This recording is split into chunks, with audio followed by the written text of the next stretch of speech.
Hello students. तो आज हम लोग 12th क्लास का स्टार्ट करते हैं फिजिक्स। ओके, तो 12th क्लास का चैप्टर नंबर 2 वो है electric potential and capacitance. Okay, ठीक। अब पहले हम चलते हैं इलेक्ट्रिक पोटेंशियल और कैपेसिटेंस में। सबसे पहले हम कैपेसिटेंस से स्टार्ट करते हैं। तो एक्चुअली कैपेसिटेंस है क्या वो आप देखो पहले।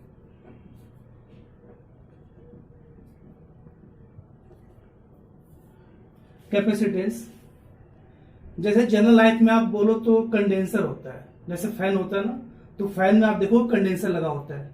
तो कंडेंसर क्या करता है कि चार्ज को स्टोर करता है। जैसे हम क्या करते हैं, स्विच ऑन करते हैं, और स्विच ऑन करते हैं तो क्या करता है, सडनली वो चार्ज को, जो कंडेंसर होता है वो कैपेसिटर होता है, वो चार्ज को पहले क्या करेगा, स्टोर करेगा। और जब चार्ज स्टोर करेगा तो उसके वजह से उसमें इलेक्ट्रोस्टैटिक एनर्जी प्रोड्यूस होगी। ओके, अच्छा, तो कैपेसिटेंस क्या है? It is the ability to store the amount of electric charge. Simple से हम कह सकते हैं कि आपने सुना होगा रजिस्टर, क्लास 10th में सुना होगा रजिस्टर। तो रजिस्टर क्या होता है? रजिस्टर होता है जो कि चार्ज के फ्लो को रजिस्ट करता है। ठीक, तो चार्ज के फ्लो को रजिस्ट करने वाला डिवाइस, उसे रजिस्टर कहते हैं। और जो चार्ज को स्टोर करता है उस डिवाइस को बोलते हैं कैपेसिटर। और उसकी जो एबिलिटी होती है चार्ज को स्टोर करने की, उसे बोलते हैं कैपेसिटेंस। ओके, तो अच्छा, तो कैपेसिटेंस को, जो कैपेसिटेंस है, तो कैपेसिटेंस को हम कैसे डिनोट करते हैं, वो होता है लेटर सी। तो सी से हम कैपेसिटेंस को डिनोट करते हैं। तो C equal to Q upon V, where C is capacitance, Q is charge and V is potential difference. Potential difference, potential difference electric potential. अब चलो हम इसकी बात करते हैं कि इलेक्ट्रिक पोटेंशियल क्या टर्म है। तो इलेक्ट्रिक पोटेंशियल होता है, उसे भी देखते हैं पहले। Electric potential, electric potential it is the amount of work done, it is the amount of work done to bring a charge from infinity to any point in electric field. Okay, अच्छा, अब इसको हम कैसे practically कैसे समझ सकते हैं? जैसे किसी भी चार्ज को इनफाइनाइट से इलेक्ट्रिक फील्ड के अंदर किसी पर्टिकुलर पॉइंट पे लाने के लिए जो अमाउंट ऑफ वर्क होता है उसे हम कहते हैं इलेक्ट्रिक पोटेंशियल। जैसे 9th क्लास में आपने पढ़ा होगा ग्रेविटेशनल पोटेंशियल। तो ग्रेविटेशनल पोटेंशियल में क्या था कि किसी भी ऑब्जेक्ट को इन्फिनिटी से ग्रेविटेशनल फील्ड के अंदर लाने के लिए जो अमाउंट ऑफ वर्क डन हो। ठीक, तो means it is the amount of work done to bring a charge from infinity to any point in electric field. Okay, तो इसको डिनोट करते हैं V से।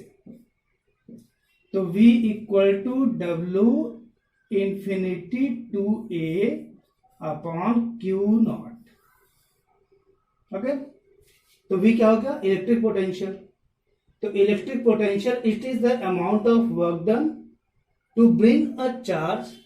तो ये जो चार्ज है वो आपका टेस्ट चार्ज है। टेस्ट, तो व्हाट इज टेस्ट चार्ज? जिसपे हम एक्सपेरिमेंट कर रहे हैं। ठीक, तो टेस्ट चार्ज किसी भी चार्ज को इंफिनिटी से किसी पर्टिकुलर पॉइंट, वो सपोज का जो पर्टिकुलर पॉइंट है वो क्या है? ए है। तो ए जो पॉइंट है वो इलेक्ट्रिक फील्ड के अंदर है, और इन्फिनिटी कहां पे वो तो पता ही नहीं कहां पे है। तो इनफाइनाइट से किसी पर्टिकुलर पॉइंट पे हमें किसी भी चार्ज को लाना है, तो वो जो अमाउंट ऑफ वर्क डन होता है उसे बोलते हैं इलेक्ट्रिक पोटेंशियल। तो वही टर्म आपका यहाँ पे V है और V हमारा क्या, पोटेंशियल डिफरेंस। तो इलेक्ट्रिक पोटेंशियल और पोटेंशियल डिफरेंस में क्या डिफरेंस हुआ, एक छोटा सा पॉइंट, जैसे इसमें था ना कि from infinity to any point, तो इसमें क्या होगा, from one point to another point in electric field. ठीक, अच्छा ठीक है। तो हमने इलेक्ट्रिक पोटेंशियल किया, अब इलेक्ट्रिक पोटेंशियल डिफरेंस बता दिया। तो इलेक्ट्रिक पोटेंशियल डिफरेंस हमने डिस्कस किया था, तो उसमें क्या था, तो फॉर्मूले में ज्यादा डिफरेंस नहीं होगा, वो क्या होगा, W A B upon Q naught. बाकी डेफिनेशन बता दिया।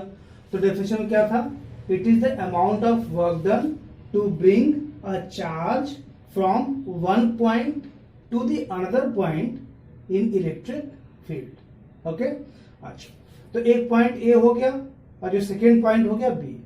तो ए और बी दोनों कहां पे लाई कर रहे हैं, वो इलेक्ट्रिक फील्ड के अंदर। तो उसे पर्टिकुलर चार्ज को ले आना और उसमें कितना अमाउंट ऑफ वर्क डन किया, तो वो आपका बनता है इलेक्ट्रिक पोटेंशियल डिफरेंस। ओके, ठीक, अच्छा, ओके, ठीक। तो स्टार्टिंग में हमने क्या किया था, कैपेसिटेंस। तो कैपेसिटेंस में था Q अपॉन V, तो C equal to Q upon V, तो V को ही बोलते हैं पोटेंशियल डिफरेंस। ठीक, अच्छा, तो अब कहते हैं कि डिस्कस करते हैं कि कैपेसिटेंस की SI यूनिट क्या है, कैपेसिटेंस का SI यूनिट। तो कैपेसिटेंस का SI यूनिट क्या होगा, आप सोचो। तो SI unit equal to Q is charge, तो चार्ज का होता है कूलम, और V का होता है वोल्ट। तो कूलम पर वोल्ट, और ये जो कूलम पर वोल्ट है इसी को हम कहते हैं फैराड। ठीक, तो फैराड क्या हो गया, SI यूनिट ऑफ कैपेसिटेंस। तो SI unit of capacitance is farad, FARAD। ठीक, तो therefore SI unit of capacitance is farad. अब 1 farad equal to 1 coulomb upon 1 volt. ठीक, तो 1 farad is equal to 1 coulomb upon 1 volt. Okay, तो 1 farad क्या हो गया, 1 farad is SI unit of capacitance. Then we say that when 1 coulomb of charge stored on application of 1 volt potential difference, then capacitance is said to be 1 farad. Okay, ठीक, तो हम कैसे define कर सकते हैं 1 फैराड को, तो 1 farad is 1 coulomb upon 1 volt. तो means 1 volt potential difference apply किया और उससे जो चार्ज स्टोर हुआ वो आपका कितना हुआ, 1 कूलम। तो 1 वोल्ट पोटेंशियल डिफरेंस अप्लाई करने से चार्ज कितना स्टोर होता है, 1 कूलम। तो उस कैपेसिटेंस की वैल्यू होगी 1 फैराड। ओके, ओके, हम लोग आगे। ओके, तो अब डेफिनेशन कैसे लिखेंगे, SI unit of capacitance. Define SI unit of capacitance. When 1 coulomb of charge stored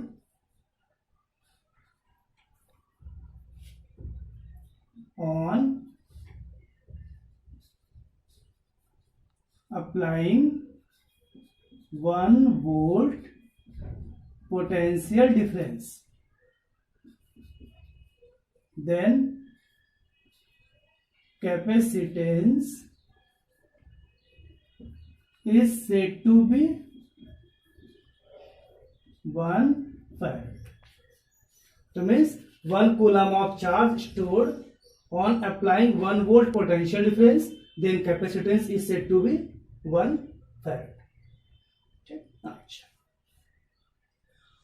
आपसे बताया था मैंने अभी कि कैपेसिटेंस क्या था, चार्ज को स्टोर करने की capacity.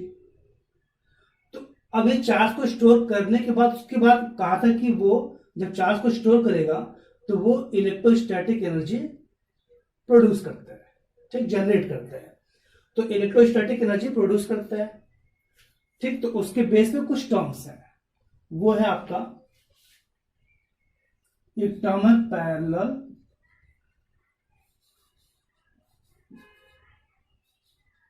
Plate capacitor, parallel plate capacitor.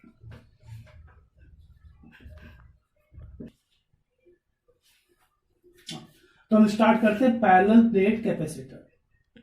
तो पैरेलल प्लेट कैपेसिटर में क्या है कि हमारे पास दो प्लेट्स होंगे, एक पे होगा पॉजिटिव चार्ज और सेकेंड प्लेट पे होगा नेगेटिव चार्ज।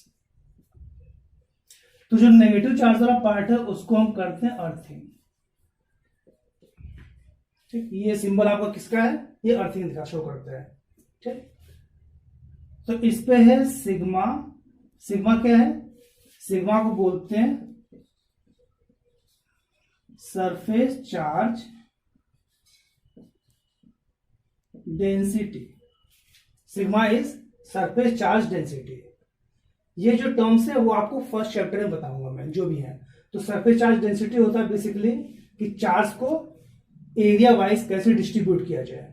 ठीक, तो when charge is distributed along area then it is said to be surface charge density. इसको डिनोट किया जाता है सिग्मा से। अब दोनों जो प्लेट्स हैं उनके बीच का डिस्टेंस है वो आपका है डी। तो डी क्या हुआ, distance between to plates. Okay, तो अब हमें ये प्रूव करना कि इसमें जो दोनों प्लेट्स है वो पैरेलल है, तो उसमें जो कैपेसिटेंस है वो कितना होगा, जो बताया था आपको पहले कैपेसिटेंस, मगर कितना चार्ज को स्टोर कर सकता है। तो जो कंडेंसर होता है ना उसमें आप देखना दो पैरेलल प्लेट्स लगे होते हैं, एक पॉजिटिव साइड होता है और सेकेंड नेगेटिव साइड, और उसे अर्थिंग करते हैं। ठीक, अच्छा, तो इसके लिए हम क्या करेंगे, एक फॉर्मूला होता है आपका V equal to E into D. V is potential difference, D is distance between two parallel plates. Okay, अच्छा, तो E को बोलते हैं electric field. E is electric field. ठीक है, तो V हो गया आपका पोटेंशियल डिफरेंस, E को बोलेंगे इलेक्ट्रिक फील्ड, और D होगा distance between two parallel plates. Okay, अच्छा, तो E के लिए बेसिकली फॉर्मूला होता है E equal to sigma upon epsilon naught. देखो बेसिकली जो टर्म्स यहाँ पे यूज करेंगे वो चैप्टर 1 में है, और चैप्टर 1 मैंने अभी आपको बताया नहीं, वो आगे हम कंटिन्यू करेंगे। ठीक है ना, तो अभी हम सेकंड चैप्टर में चल रहे हैं, तो सेकंड चैप्टर में कुछ टर्म्स वो फर्स्ट चैप्टर से रिलेटेड है, तो वो हमने यहाँ पे डाल दिया। अच्छा, तो E equal to sigma upon epsilon naught. Sigma is surface charge density. Okay, तो सिग्मा का फॉर्मूला क्या होता है, sigma equal to Q upon A. क्यों, क्योंकि sigma is surface charge density, तो mean charge per unit area, charge per unit area. Okay, तो ये हमने पुट किया यहां पे, तो आपका क्या बना, E इक्वल टू सिग्मा की वैल्यू कितनी, Q अपॉन ए, तो Q अपॉन ए इंटू एप्सिलॉन नॉट। ठीक, तो Q upon A into epsilon not. अब ये E की वैल्यू आप इसमें सब्स्टिट्यूट कर दो, तो इससे हम क्या बनाएंगे, V equal to Q upon A epsilon naught multiply by D। ठीक, अच्छा, फाइनली हमें क्या करना है, फाइनली हमें निकालना है कैपेसिटेंस की वैल्यू कितनी होगी। तो मतलब जो दोनों पैरेलल प्लेट्स थे और उनके बीच में क्या है, वैक्यूम है, मतलब फ्री स्पेस है, उसमें कुछ भी इंसर्ट नहीं है, वो फ्री स्पेस है। तो ये दोनों पैरेलल प्लेट हैं, तो वो कितने कैपेसिटेंस, मतलब कितना अमाउंट ऑफ चार्ज को स्टोर करेंगे, तो उसकी कैपेसिटेंस की वैल्यू क्या होगी। तो उसके लिए चलते हैं हम C पे, तो C इक्वल टू क्या होता है, Q अपॉन V। ये चैप्टर की स्टार्टिंग बताया था, C equal to Q upon V। Okay, तो Q अपॉन V, तो Q और V की वैल्यू कितना है, Q into D upon A epsilon naught. ठीक, तो Q से Q कैंसिल आउट, तो C इक्वल टू ये आपका बन गया A into epsilon naught upon D.